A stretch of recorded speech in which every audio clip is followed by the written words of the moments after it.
One. Hello everybody, I'm here today with Pam Evans. Thank you for joining me, Pam Evans.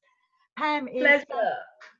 Pam is founder of the Peace Smiler organisation, one of my favourite charities, which deals with the golden rule and teaching that to various schools and organisations.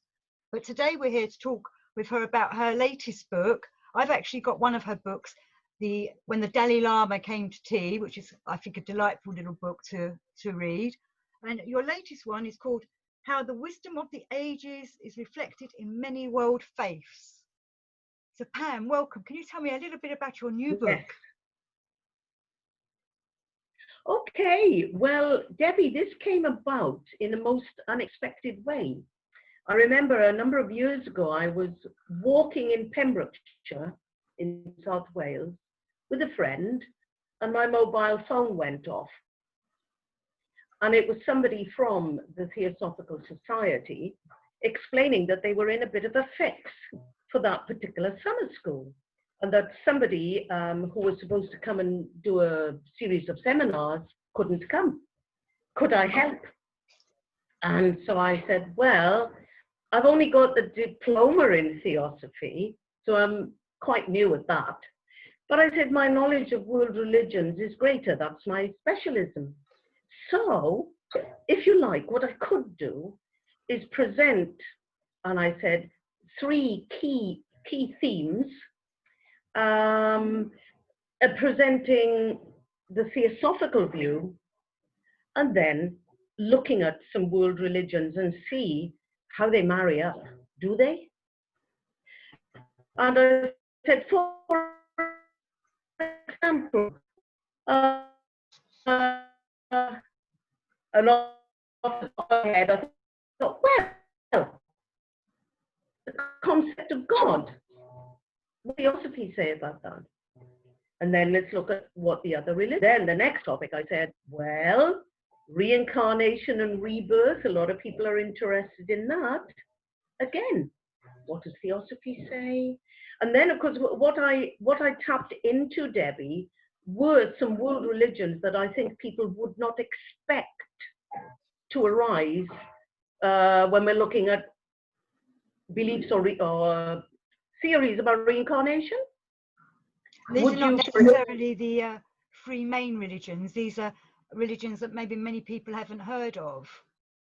Yeah, well, would you expect the Abrahamic faiths, as we call them, Judaism, Christianity, and Islam, would you expect them to have anything to say about reincarnation and rebirth, for example? Not in today's modern world. No, because those religions as they stand now in the 21st century, it's a no-no. They don't go there.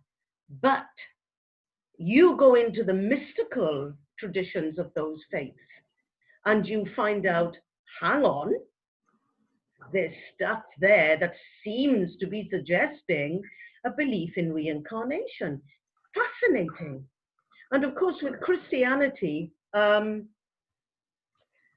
many years ago, I discovered the work of Neil Douglas Klotz.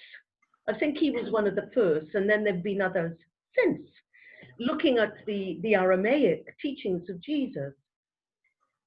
And my goodness me, you look at that, and you look at the interpretation of what Jesus, Yeshua ben Yosef, what did he actually teach? What was the wisdom that this incredible Middle Eastern prophet, mystic, a son of God, what did he tap into? What was his message for the world? When you look at that, wow! And I feel it is so sad, Debbie, that the Western Church, should we call it that, has sort of discarded that.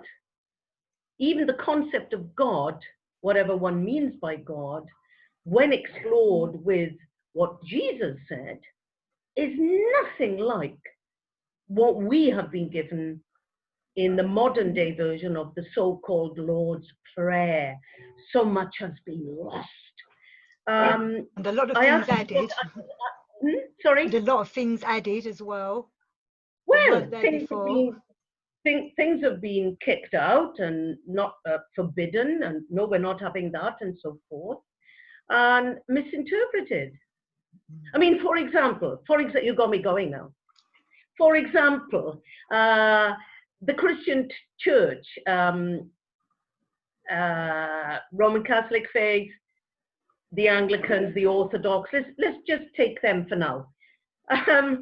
They speak of the Trinity. And today is Pentecost, Whitsun, the coming of the Holy Spirit. If you attend a service in a Catholic or an Anglican or an Orthodox church, and it comes to talking about the Holy Spirit, they keep saying he. It's wrong. No.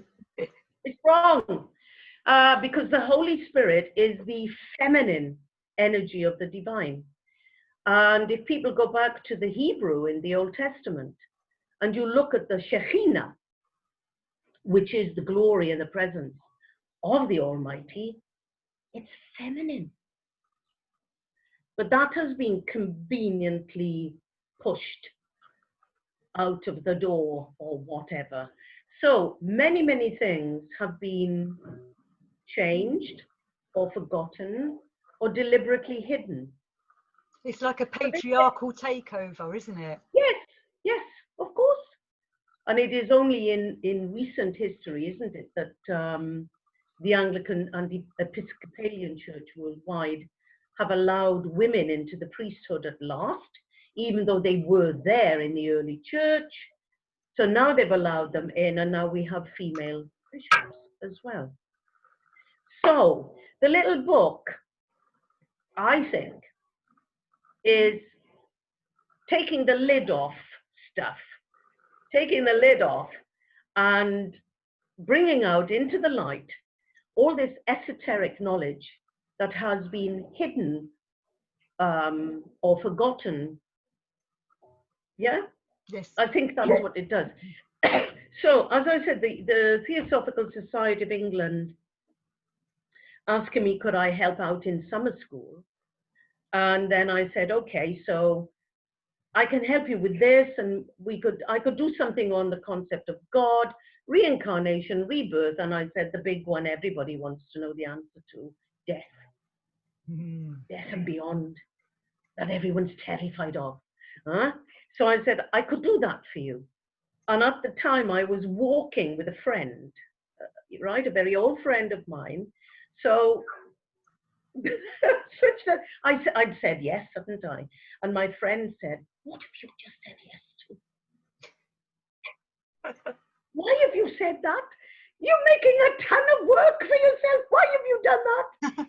Anyway, so I didn't have a lot of time to work on it, but I worked on it. And so I experimented with that. And people were genuinely so interested. And the seminars, you know, with people discussing, debating, looking at all of these issues. And it was such fun and really enjoyable. And then it was last summer. My mother had only just died, and I didn't know if I'd make it to the summer school. But I did. I drove up to Birmingham. And I had the most wonderful people in my seminar groups. And it was somebody in one of those seminar groups who said at the end of it, this has been amazing. This information needs to be available to theosophists and to the general public. And I said, oh, thank you very much. That's lovely, but I don't know how we're going to do it. And then, of course, the Blavatsky Trust got involved, and that's how it came about. Because that's one of the important things about this book. It could be read by anybody. You don't have to be a theosophist to read it. Gosh, it's a fantastic introduction for anybody who's interested in this subject. No. What I have done, Debbie, because I am a teacher, if you read a book and some of them are incredibly thick, esoteric stuff and occult stuff and theology and theosophy and mysticism and all the rest of it. You're going through pages and pages and paragraphs until you think, oh, have I understood that? I go back and I'll underline it. Yeah? Yes, it's a lot of hard work. Yeah, I better go back and read that again. Have I understood that? So instead, what I did here was to get straight to the heart of it. So the little book, here it is. The little book is a guide. It's simple. And everything is in bullet point form. So there are key points for you to read, think about, and then engage in discussion with some friends. That's what it's for. And that's how it operates. So Sorry, no, go ahead. No, the point was to make things as simple as possible. I know the three concepts are profound. You couldn't think of anything more profound. But I wanted to get the essence of, what does Theosophy say? Okay, what do the Abrahamic faiths say? What does Hinduism say? What does Buddhism say? And I've kept it as simple as possible. Because I think in these times, we're currently in lockdown still, aren't we? With this pandemic and the scare for everybody, I think a lot of people are having to re-look at death. Because many people don't even think they're going to die. You know, we live this illusion that we will live forever. And I think this pandemic's brought the idea of death to people. So not just saying your book's about death, but even these kind of questions will start coming up to a lot of people, won't they? And oh yeah. I know you were saying, in the past, maybe Christianity kept it all secret or hidden, the esoteric side, but Madame Blavatsky and Theosophy and many others of that time brought this back out to the public. It's like this is a time for people to learn once again the ancient knowledge or the ageless wisdom. Yes, yes. And it's very, very important. I believe in sharing knowledge, sharing wisdom, not hiding it. Share. You know, there are, okay, we go back to mysticism and the mystery schools and all that, and things were all hidden, and you had to be part of an elite little crowd to be allowed in. Well, we're moving on from there, for goodness sake. And the world needs to know certain truths, certain messages of huge wisdom that are empowering. And this is the time, doesn't it? I think so. Empowering, uplifting, and to give you a vision of hope. And things are, yeah, I know, it seems as if there's no hope at the moment. It's all doom, gloom, and disaster, if you look at the news. But there's another side to everything. And I feel that when people who believe in the power of compassion and mercy, people who want to help bring about a more just, a more compassionate world, and particularly with young people who are the future, then don't sit in the corner and just do nothing. Do something. Exactly, yeah. Get up and do something. Use your voice, share, empower, educate, turn things around. So you see, I'm a bit of, well, I'm many, many things, but I think I'm basically optimistic.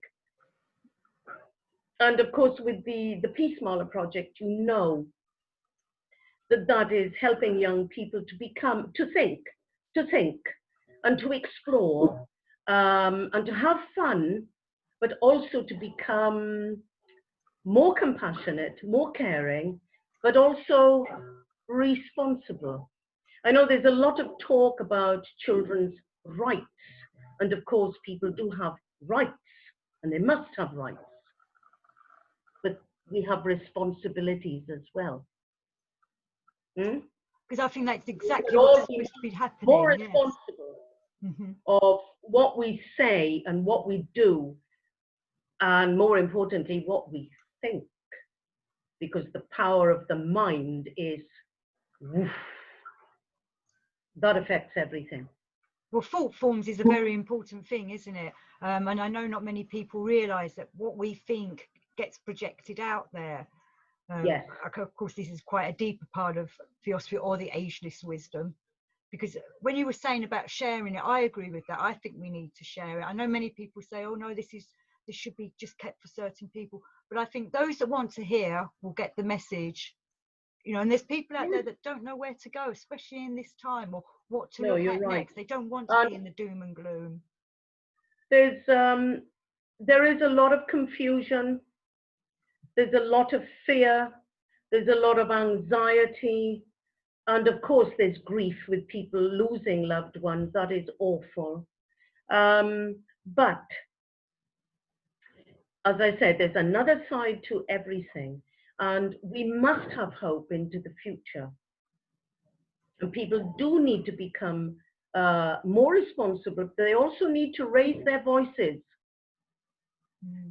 And if they perceive something as wrong, then do something about it. Don't allow situations to be, you know, carrying on. Well, don't get me started. The state of planet Earth, the abuse of the environment, the abuse of the animal kingdom, the downright cruelty and corruption and greed, rampant consumerism, and on it goes. Oh dear, dear, dear. I think, you know, we're in this great pause. The pause button has been put on. Yes, and I think people have to decide now, don't they? This is their chance to do something, where before maybe they were scared to come forward and say, you know, what you're doing is wrong, or, you know, even about littering, say, for example, you know, people are hopefully thinking. Yes. This is giving us the opportunity to think about our world and each other and where we're going. Yes. And I know many people that have never thought about this kind of thing before are coming to that kind. And thankfully, we had the internet to spread this kind of word out to people, haven't we? Yes. Where before they'd have to try and find a Theosophy Society where there's other ways of promulgating the ageless wisdom to show people there is more to life than what the powers that be, let's call them, tell us to do. There's more than just the main faiths of religions. There's other ways of being spiritual or soulful. Yeah. I mean, I'm sure you're aware that His Holiness the Dalai Lama has recently done live teachings from Dharamsala, and he's also transmitted empowerments linked with Avalokiteshvara Chenrezig, the Buddha of Compassion, and he's also shared transmission of 3 very powerful mantras. And of course, what His Holiness keeps talking about again and again and again is compassion, being mindful. Yes, he's also spoken, and so has His Holiness Pope Francis. They've both spoken recently about the importance of the religions of the world coming together. They have to come together to work together and share. I've believed in that since forever. Yeah, same here. You know, people cannot stay in their own little box anymore. It's not going to work. No. We need to come together. Got to be more accepting of each other's different ideas and faiths and beliefs. Yes. Which I most mean, of the time is the same anyway. Yeah. I mean, whatever one's culture or faith system is, that's yours, and be proud of it, certainly. But listen to others as well. In friendship, learn from each other. And then surprisingly, you'll discover, good grief, we actually share an awful lot. And as you know, the Peace Mala project focuses on the golden rule, which is found in all cultures and faiths, of treat the next person as you wish to be treated yourself. But of course, with Peace Mala, we take it a step further, and that respect must also go out into the environment, the natural world, the animal kingdoms, everything on this planet, our home, this fragile, beautiful planet, deserves our respect. Tell us a little bit more about Peace Mala. Oh, sorry. I was going to say, because you founded it, didn't you? You were the founder of Peace Mala. Can you tell us how that all started? Well, in the aftermath of 9/11, I was still teaching as a head of department in a large comprehensive, over 1,000 teenagers. And by that time, I was head of religious studies, and frightened the wits out of some people because of the innovative style of my teaching and world religions. I taught meditation and all sorts of things that freaked some people out. I introduced world religions, would you believe it, to sixth form students in the boys' grammar school of Llanelli back in the early 70s. Hugh Edwards, who is the BBC anchorman, newsman, Hugh was in the sixth form at the time. I taught him. Anyway, I introduced world religions then, and the head teacher of the grammar school, he was wonderful. He approved of it, but the head of department didn't. Anyway, I won't go into that.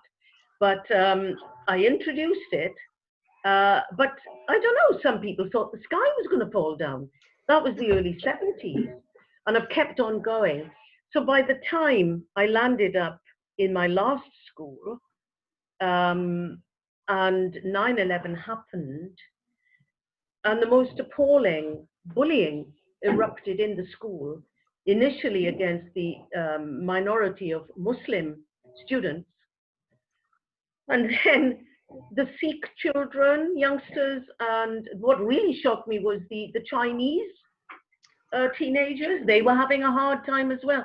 So what started off as Islamophobia soon snowballed into racism, religious intolerance, etc., etc. It was very dark, dreadful time, and some of my students suffered greatly. One of my Muslim boys in particular, who was doing GCSE religious studies with me, he was in a terrible state. And I think it was about 3 months after 9/11, suddenly this idea came to me in a flash.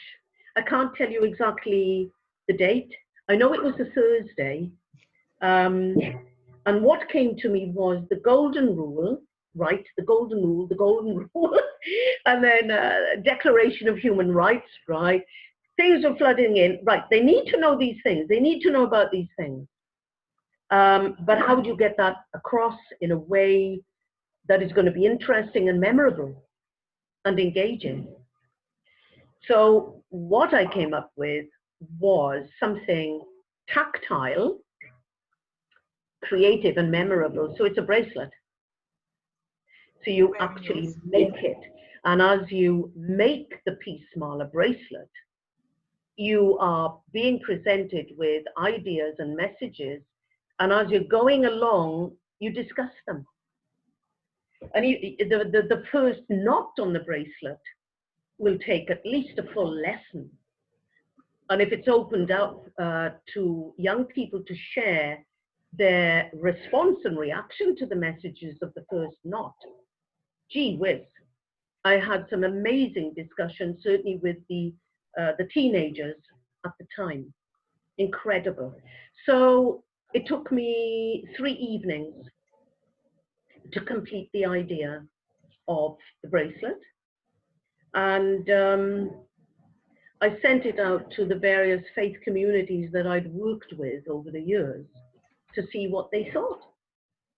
And I was astonished with the incredible positive reaction. The only thing that some of them, I wouldn't say squabbled about, but were who wanted what color? Because each bead on the bracelet represents a different religion, doesn't it? Yes, the colored beads. I've got one version of it here, which is in semi-precious stones. But the ones that go out to the schools and wherever are made from high quality Czech glass that is specially made for us. And it's a double rainbow. So you know the 7 colors of the rainbow.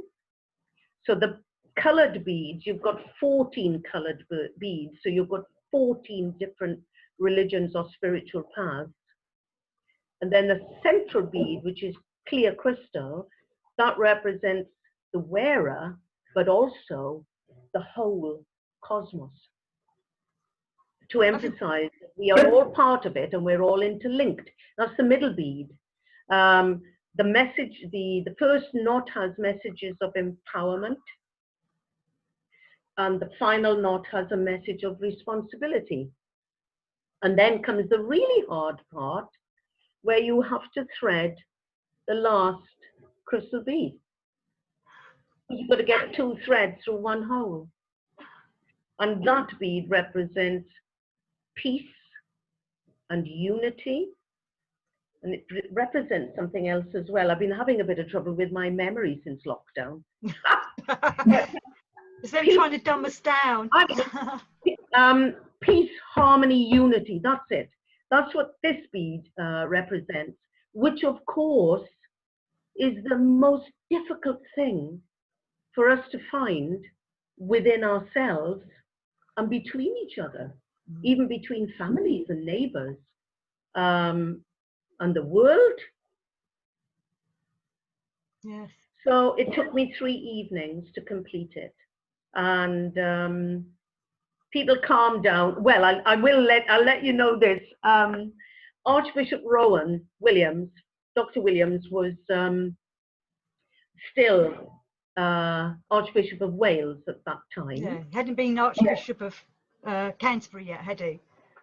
Not at the beginning. No. He was still the Archbishop of Wales, and he'd been to my school, and the teenagers had absolutely adored him. I've never seen youngsters not being prompt to somebody give a vote of thanks or whatever you want to call it. They all, at the end of it, he was amazing with all the questions they were throwing at him. And at the end of it, they all stood up and cheered and clapped and roared. They absolutely loved him. So he was one of the people that I sent the idea to straight away. But he wasn't there. And it was his chaplain who answered me. And his chaplain, in the email, he said, I'm sure Archbishop Rowan is going to love this. But may I point out to you, you have given Christianity the first red bead in the first rainbow. And traditionally, for the Christian faith, we have white.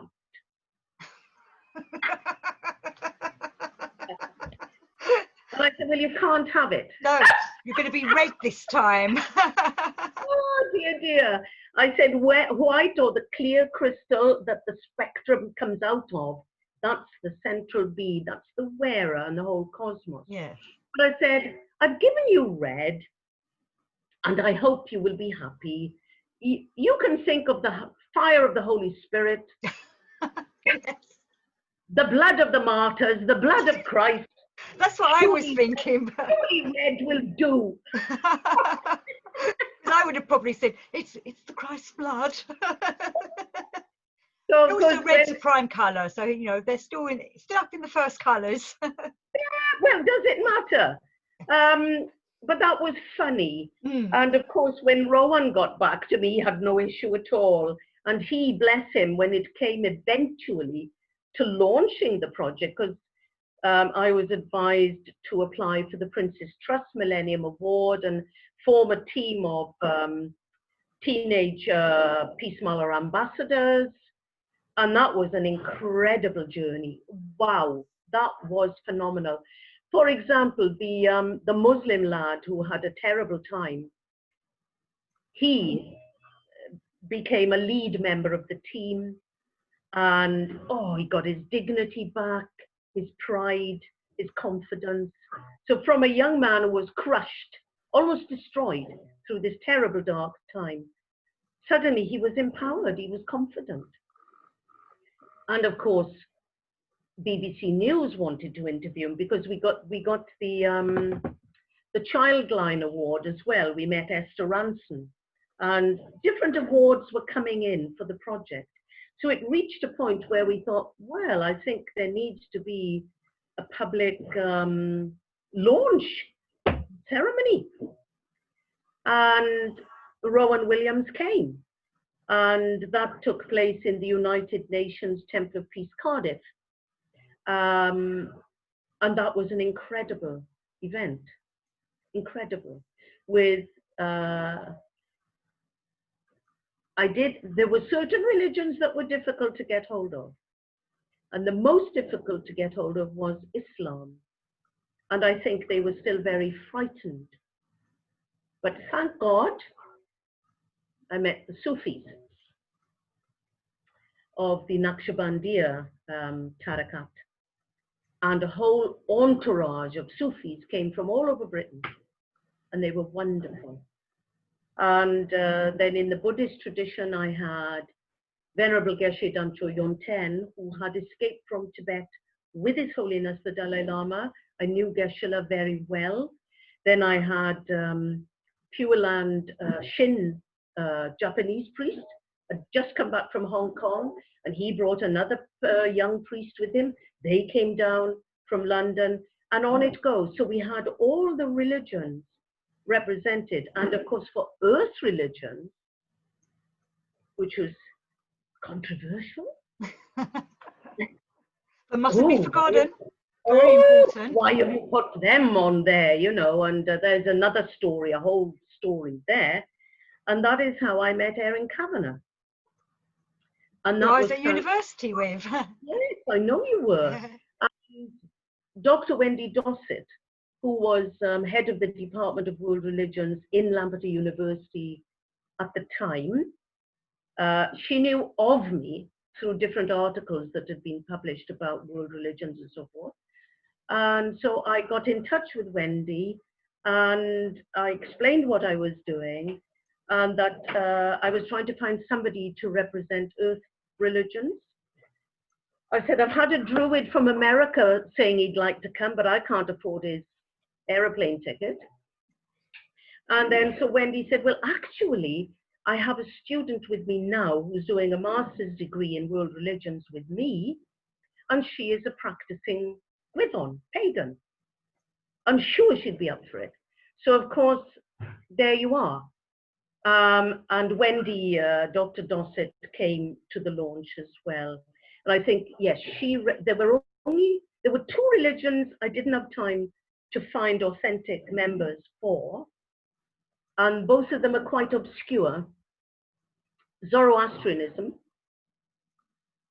So I represented the Zoroastrian faith at the launch, and the Jain religion. So I asked Wendy, Dr. Dossett, I said, Wendy, would you please, I'm running out of time now, would you please represent the Jain faith at the launch? And I'm going to have to represent the Zoroastrian religion because. Since then, we did a big event for world peace at Llandaff Cathedral. And I did that after the Paris bombings. And something spoke to me and said, right, you need to bring the Peace Marler family together. You need to do something spiritually very powerful. And so we actually had a Jain lady came all the way from Manchester, and a Zoroastrian lady came all the way from Coventry. How thrilling was that? Oh, and I got the Sufi whirlers as well. Oh, the whirly And dervishes. it was just amazing. It wasn't that big event in Llandaf didn't come around without its difficulties behind the scenes. But never mind. What was achieved was terrific. And last September, we did a similar event at Brecon Cathedral in Wales, which was superb. And you guys still work with schools, don't you? You still work with schools and colleges? Yes. I mean, the Peace Marler project, the main work is with schools across the United Kingdom. And this year, we should have been in Florida for the accreditation ceremony of our very first American school, Sunrise Academy in Florida. And of course, there we are. All this happened, lockdown, and that's it. So they've achieved it. Sunrise have achieved Peace Marler accreditation. So they are an accredited Peace Marler school, but we haven't celebrated it yet. Because this is one of the things I wanted to ask you. Certificate, and Peace Marler flag and all the rest of it. Oh, because one of the things I was going to ask you, actually, which is why I'm glad you brought up about the Florida one, because I didn't know about that, was I think schools outside of the UK would be interested. So that's great that you would still support schools outside the UK that would be interested in doing the Peace Marler project. Oh, I come in touch with you. Yeah. I mean, Debbie, you know about our little symbolic doves of peace? Yes, which people can take and travel around the world and take photos to help promote it. Share the Peace Marler message and so forth. Well, those have done phenomenal journeys across the world.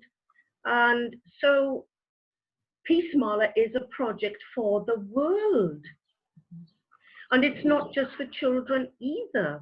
We do have an adult group in Newport, Community House Newport. They've had their gold award because there's bronze, silver, gold, and platinum level of Peace Marler accreditation. So we have a group of adults in Newport, Wales, who have achieved gold level.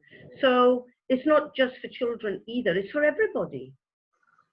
So if people wanted to get involved with it or have it, work with it, then they could just come straight to, what would it be, your website?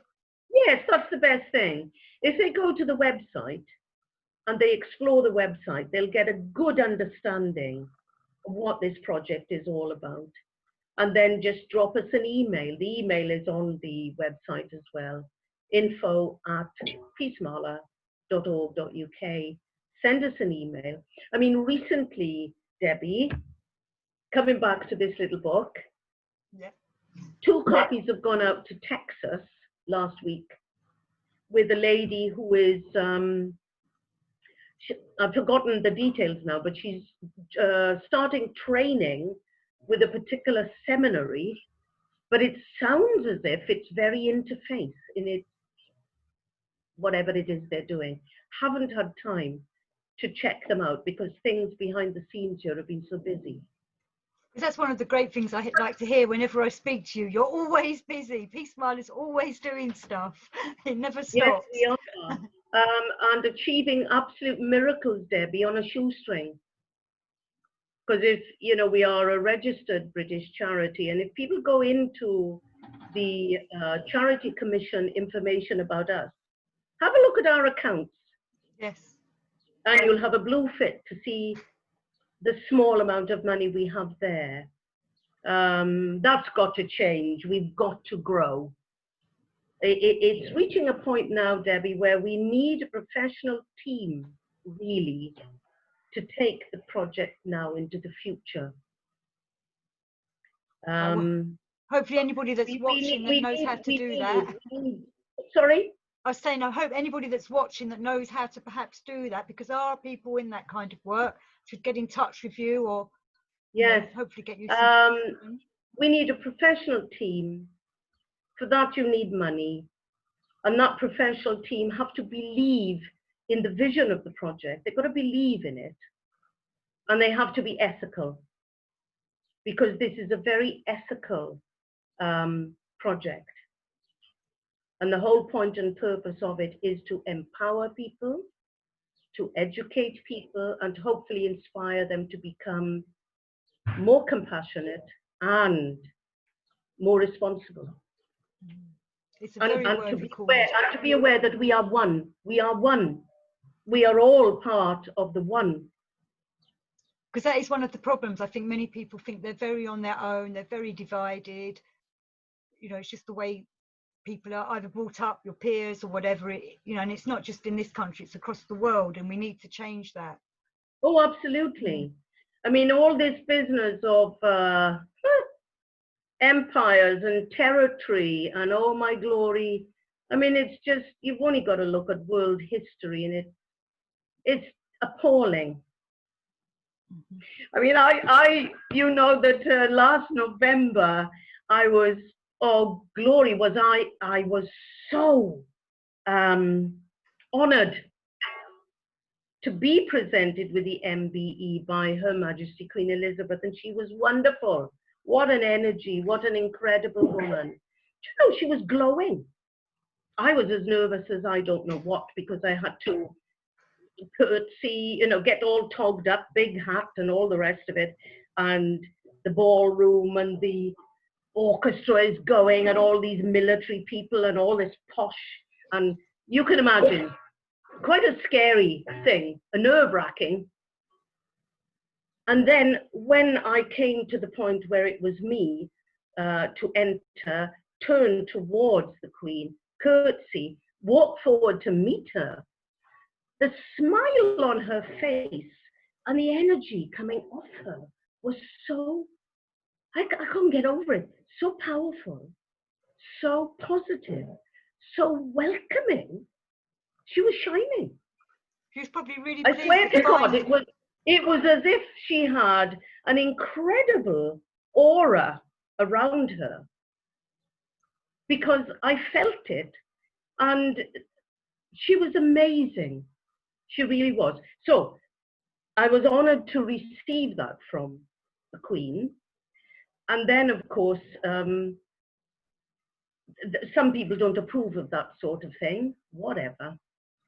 The fact that it is the member of the British Empire, I think they ought to change that, really. The empire has got bad connotations, hasn't it? I think member of the British Commonwealth would be better.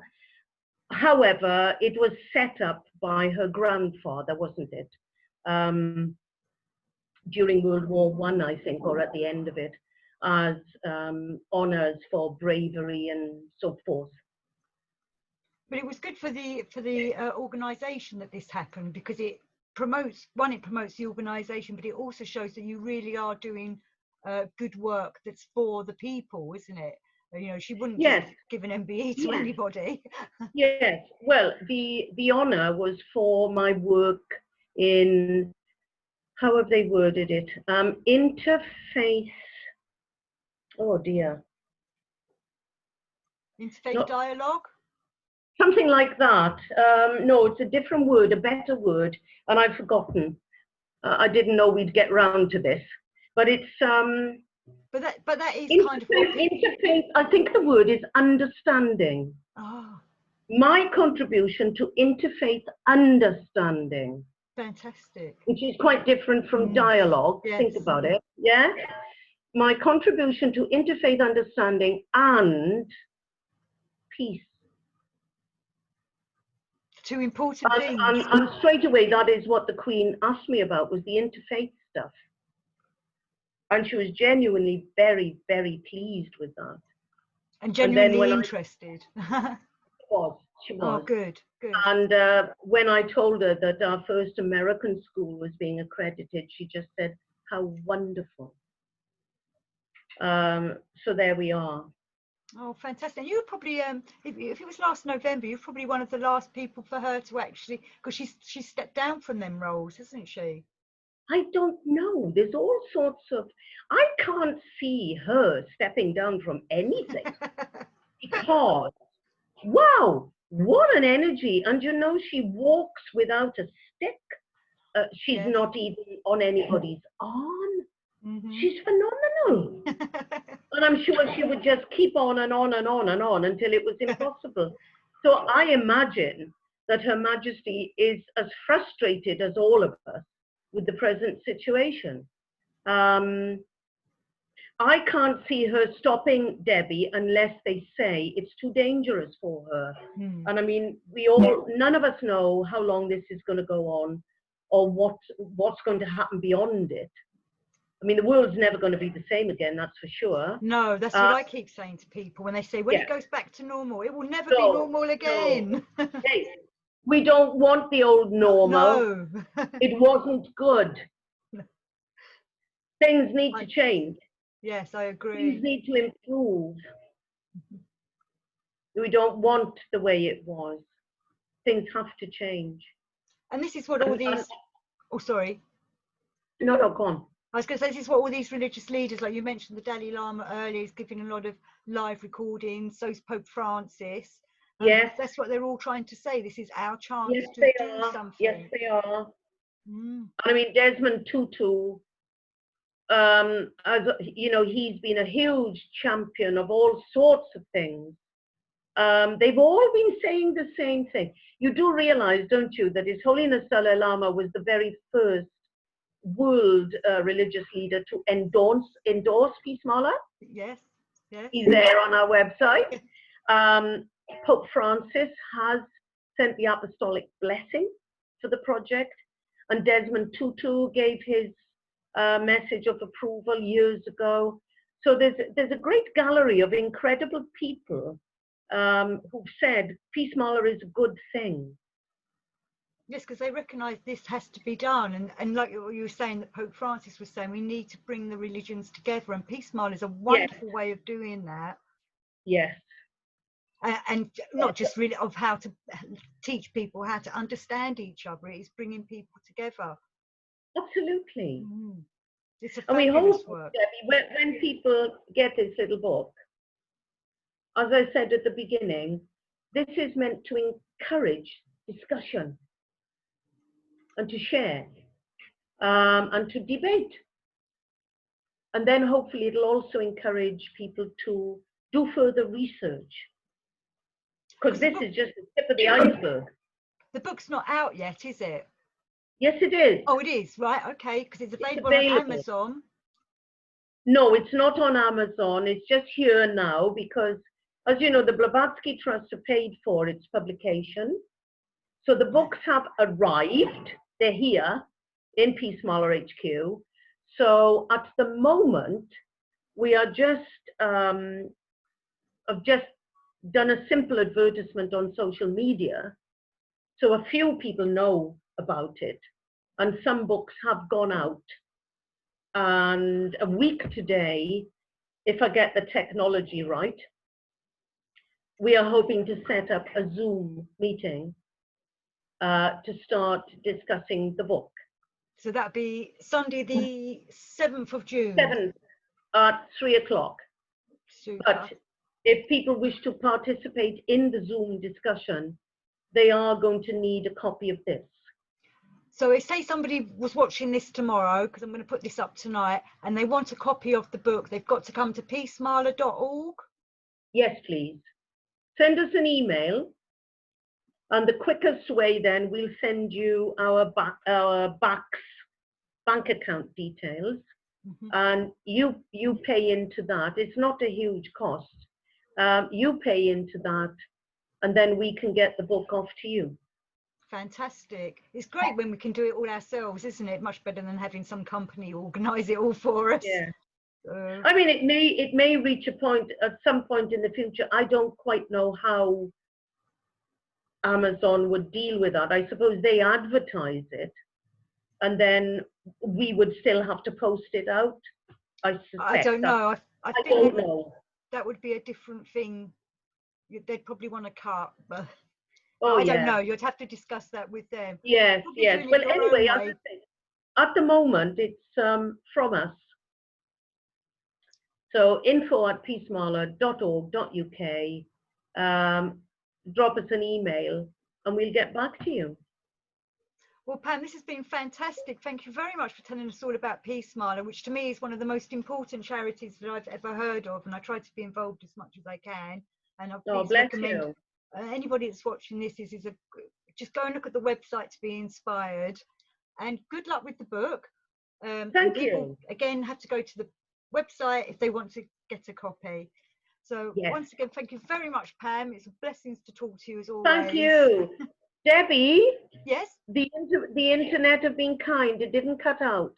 No, we've done okay. It's stopped it all. We managed it. I'm going to stop the video in recording now, but thanks again.